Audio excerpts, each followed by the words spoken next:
안녕하십니까, 정유진 변호사입니다. 이번 시간에는 지난 시간에 그 비즈니스 구매하면서 잠깐 언급을 했었지만 그 상업용 리스에 대해서 말씀을 드리고자 합니다.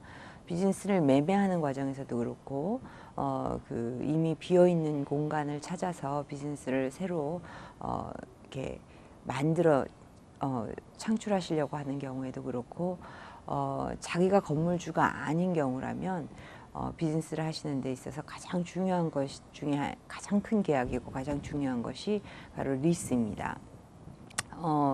비즈니스를 구매하는 경우에는 기존에 있던 리스를 일단 확인을 하게 되는데 많은 경우 그냥 셀러가 갖고 있던 리스를 넘겨받게 됩니다. 그런 경우에 이제 그 리스 조항이 앞으로 포텐셜한 문제가 심각하게 있다라고 하는 경우는 그 비즈니스 구매를 차라리 포기하시는 게 나을 수도 있습니다. 예를 들자면 비즈니스 리스상에 내가 하고 있는 비즈니스와 유사한 비즈니스가 같은 쇼핑센터에서 허용이 된다. 뭐 이런 것들은 다시 한번 생각을 해보셔야죠.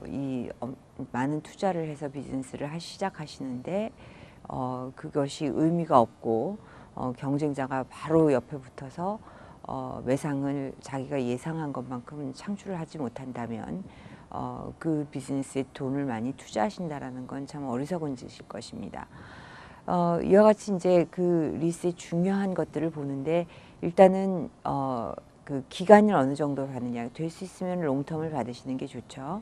그렇지만은 이제 리스에서 많이 들어보셨듯이 그냥 리스 기간이 있고 옵션이라는 것이 있습니다. 그러니까 리스 기간을 최대한 많이 받는 거를 좋아하시는 경우도 있지만 옵션이라는 것은 그 관련된 조항이 합리적이기만 하면 테넌트 입장에서는 옵션이 더 유리할 수도 있습니다. 옵션이라는 것은 이제 리스의 그 확정된 기간이 끝나고 난 다음에 테넌트가 옵션을 행사를 하겠다, 그러니까 계속 있겠다라고 하면은 그 기간이 연장이 될 수 있는 건데요.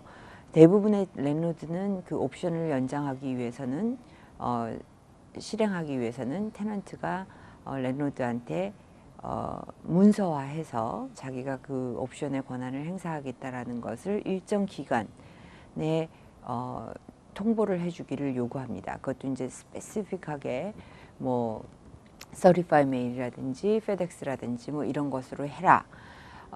그리고 또 리스가 끝나기 뭐 6개월 전, 9개월 전, 12개월 전에 해야 된다. 그 또 어떤 경우는 time of essence, 이 얘기는 뭐냐면 하루라도 늦으면 그 옵션의 행사는 자격이 없다라는 거죠. 그런 리스들에 써 있는 조항들이 정확히 어떤지를 보고 이 부분은 마크해 두셔서 잊지 말고 시간 내에 그 이제 그 인스트럭션에 따라서 행사를 하셔야 되는데요.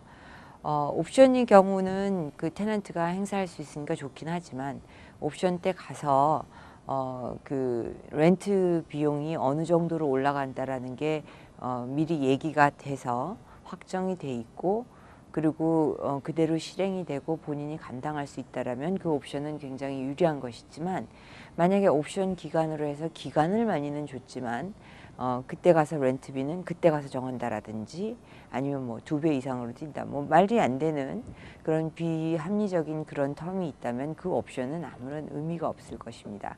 그래서 일단 기간에 대해서 생각을 해보셔야 되고요.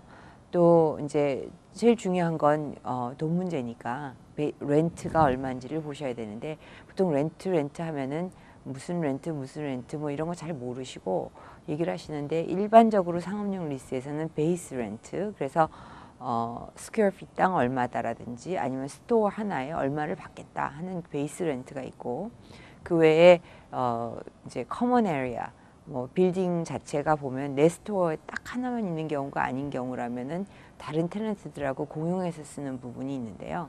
랜로드가 이제 그런 공동된 부분을 수리하고 뭐 유지하는 데 들어가는 비용들, 또 이제 건물에 부과되는 텍스라든지 뭐 이런 것들을 어디셔널 렌트라고 해가지고 부과를 합니다.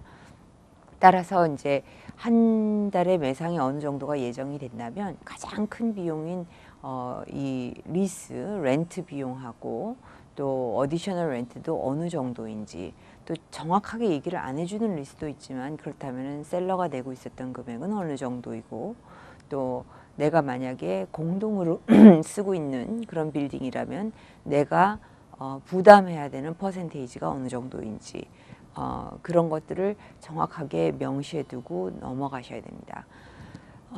또 이제 많이 리스가 진행되면서 이루어지는 것들이 메인테넌스 부분인데요. 어떤 부분을 랜로드가 하고 어떤 부분을 테넌트가 책임을 질 건지 유지 보수. 그러니까 굉장히 많은 글이 써 있기 때문에 그냥 흘려보내기 쉽지만 어떤 분은 루프 바깥쪽은 거의 대부분 랜로드가 해줌에도 불구하고 그 루프조차도 테넌트한테 책임을 지게 하는 그런 리스도 있습니다.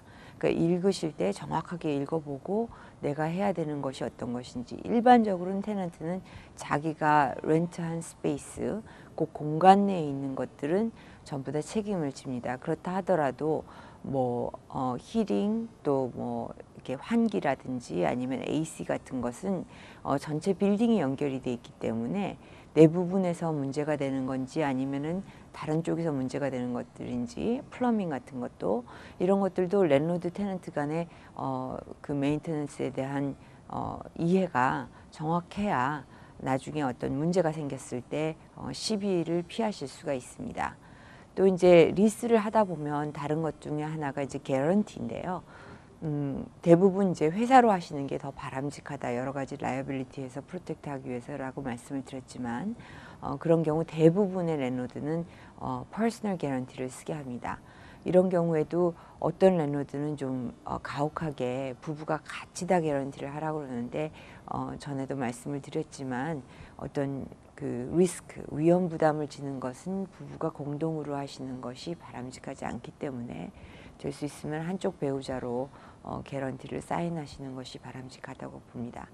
그 외에도 이제 여러 가지 사항이 있는데 리스를 양도를 하게 되거나 그 텀을 전에 리스가 끝나게 되는 조항이 어떤 것인지 그렇게 됐을 때 내 책임을 어느 정도 선에서 막을 수 있는지도 잘 보셔야 되고요.